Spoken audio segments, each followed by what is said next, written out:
Buen día, doctor Francisco Sergio Díaz González. Compañeros, es para mí muy grato el día de hoy presentarles mi proyecto de investigación acerca de las TIC y las TAC como barreras de comunicación y enseñanza entre el personal docente y directivo del Jardín de Niños Profesor Elisa Estrada de la ciudad de Toluca, Estado de México. Mi nombre es Alejandra Camacho Robles.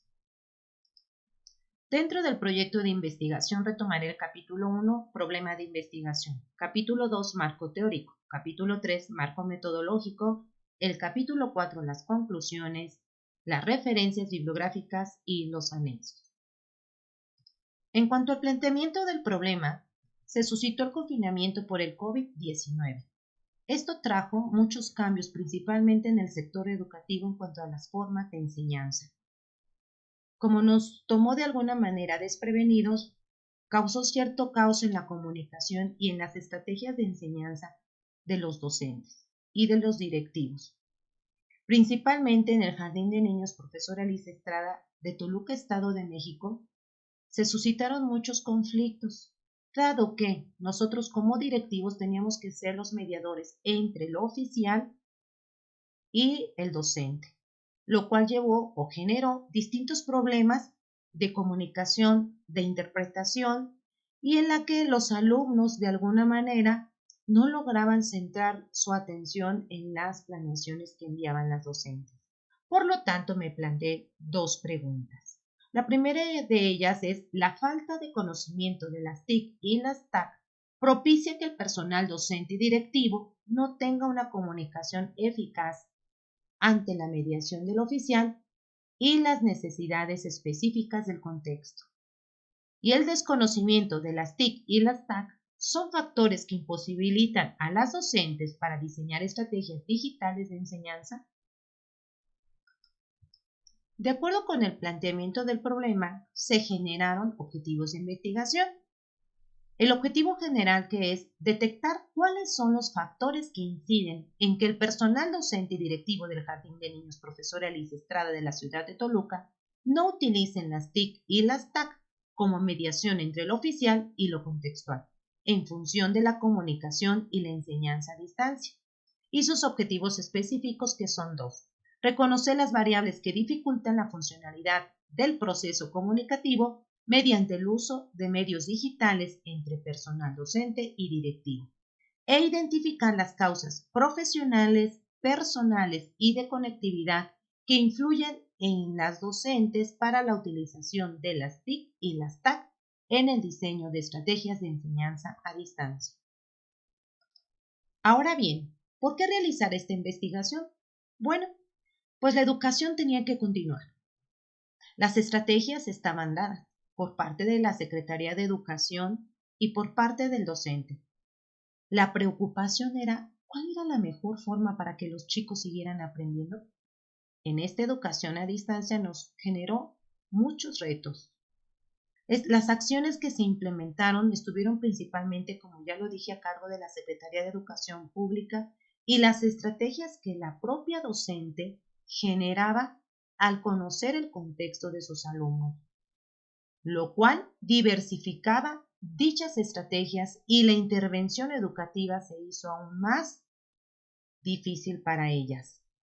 En cuanto a la delimitación de la investigación, la parte temporal tiene que ver con este periodo de confinamiento en el cual pues ya llevamos casi un año en confinamiento y tratando de generar estrategias en una educación a distancia.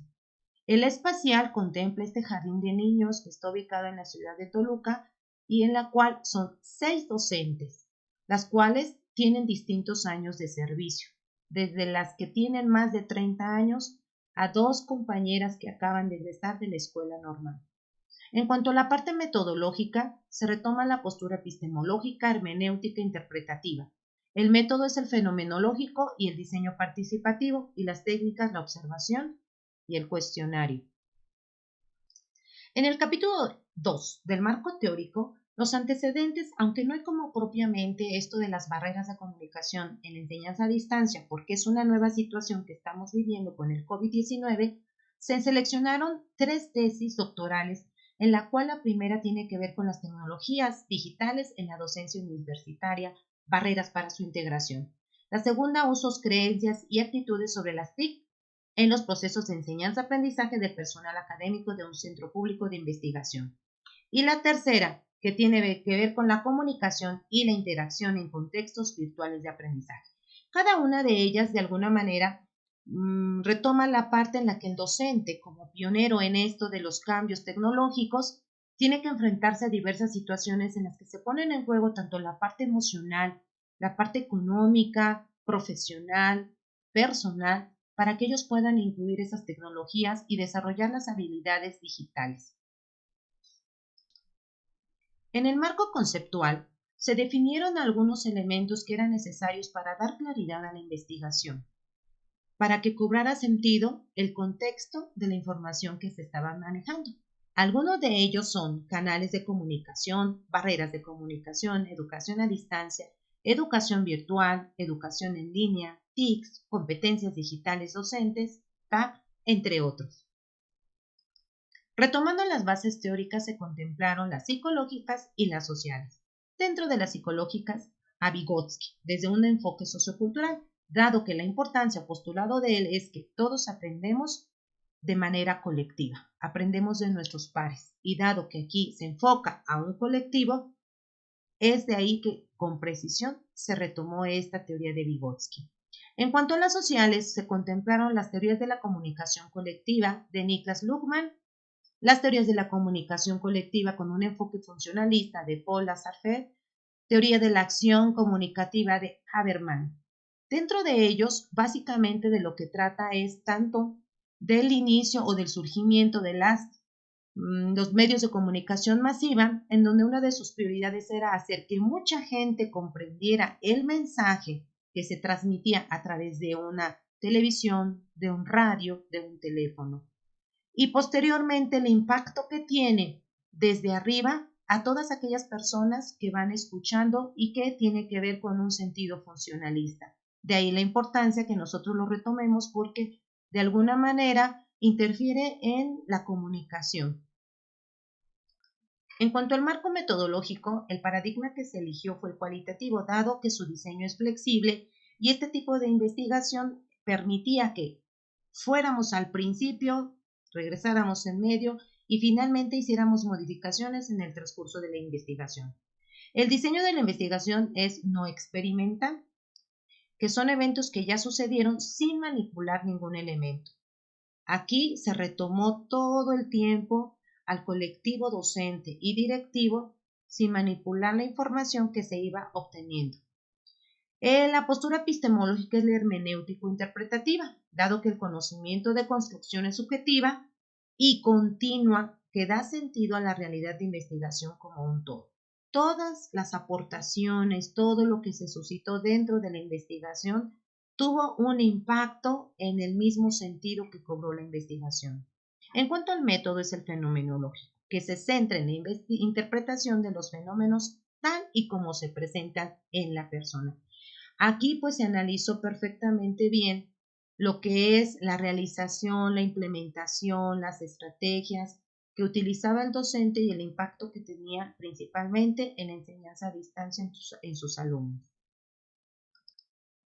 Dentro de las técnicas e instrumentos de recolección de información, uno de ellos fue el cuestionario. Aquí, debido a la situación que estamos viviendo, el primer cuestionario que se realiza es a través de un correo electrónico que se envía al docente para que posteriormente lo regrese y se recupera la información. La siguiente tiene que ver con el formulario Google, el cual nos permite obtener la información de manera directa al momento que la realiza el docente y de alguna manera recabar gráficas e información necesaria. El grupo de conversación se dio en las reuniones a través de la plataforma Zoom, la cual mediante un guión permitió establecer algunas preguntas detonantes para que el personal docente fuera entablando una conversación informal, pero del cual se rescató información muy valiosa para esta investigación. Y la observación directa en campo, en el cual también de alguna manera se realizó a través de una clase en línea con plataforma Zoom. Aquí al principio se tenía contemplado realizarla en las 6 docentes, pero debido a la carga administrativa y a las actividades que habían propuesto las docentes no se coincidió con los tiempos y con los horarios que ellas determinaron con los padres de familia, en la cual, como sabemos, los padres de familia de alguna manera van marcando ciertas pautas por el apoyo que nos están dando a casa y que tiene que ver con los tiempos que ellos también designan para que sus hijos tomen la clase en línea. Ahora bien, a través de todos estos instrumentos se realizó una matriz de triangulación de datos en donde se observaron las intersecciones o coincidencias, la cual fue muy importante realizar porque a pesar de haber sido diversos instrumentos de información, de recolección de información, me pude dar cuenta que el planteamiento de preguntas, a pesar de ser similar, arrojó datos de verdad y muy claros, muy precisos, y muchas de las compañeras tenían coincidencia en las respuestas que daban, así como necesidades, como inquietudes, frustraciones, y se retomó no solo la parte profesional, sino la parte afectiva, lo socioemocional, con lo cual pues pudimos seguir a la siguiente parte, que es la de conclusiones, aportaciones y recomendaciones. A las conclusiones a las que llegué de este proceso de investigación tiene que ver con la comunicación. La comunicación, aunque se considera que ha mejorado y se ha convertido en una metacomunicación, tiene algunas cosas que se tienen que mejorar. Para que llegara a esta metacomunicación, se han generado la necesidad de nuevos recursos por parte de las docentes, las cuales han sido muy enriquecedoras a través principalmente de la actitud que han mostrado las docentes ante esta nueva situación de la enseñanza a distancia. En cuanto a sus estrategias de enseñanza, tanto los conocimientos como la aplicación de las TIC y las TAC, aunque ya conocen muchas plataformas, consideran que todavía es muy reducido su conocimiento. Pero finalmente a lo que llegué es que el que no las usen o las usen tiene que ver con un impacto que está teniendo en su economía, tanto de los docentes como de los alumnos.